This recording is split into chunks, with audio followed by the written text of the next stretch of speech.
Again, today we celebrate the great feast day of St. Lawrence, who was an early deacon in the life of the church.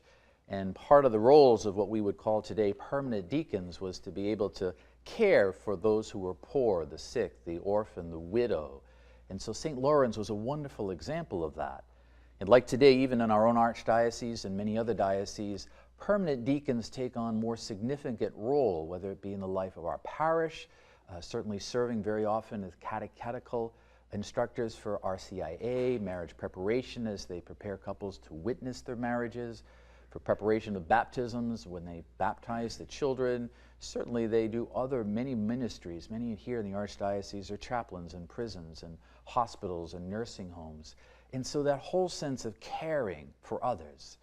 You may have known about the life of St. Lawrence because today is a feast day, so it's an elevated celebration of the life of the church. And at that time, you know the early life of the church was brutally persecuted.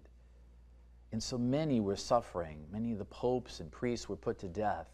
And St. Lawrence was intimidated by the Valerian, who's the Roman dictator at the time. And he was saying to St. Lawrence, "You must bring me all the resources, the money of the church." So Lawrence, in his wisdom, gave all that money to the poor.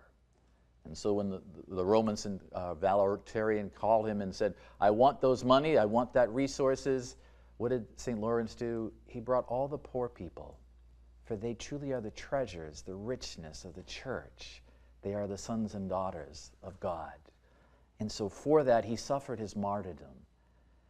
He's able to do that because he has a true sense of faith, that God is God.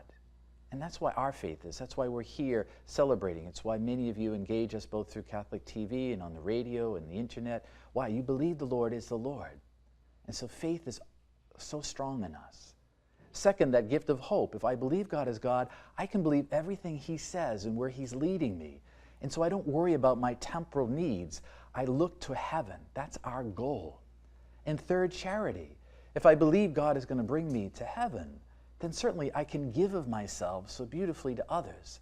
And that's what we hear in Jesus' own words. It's what we hear St. Paul echoes in that first reading for us, that a seed must die. I must die to my own wants and needs and be able to be available to others. The best examples of how to live this Christian life is very often in our homes.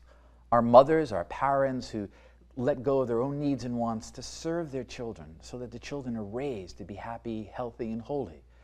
They let go of their wants, maybe for an extended vacation or another home or a beautiful car. Why? Because they see the needs of others. We see that certainly in young professionals who very often give up their weekends to go minister to the poor in the streets or to be evangelists to bring the gospel to others. We see that in many ways, especially of the sick and the poor who are unable to maybe give of things or leave their home. But they turn off television, with the exception of Catholic TV, and they pray the rosary. They begin to say, well, I may not do in physical ways what I can do in spiritual ways.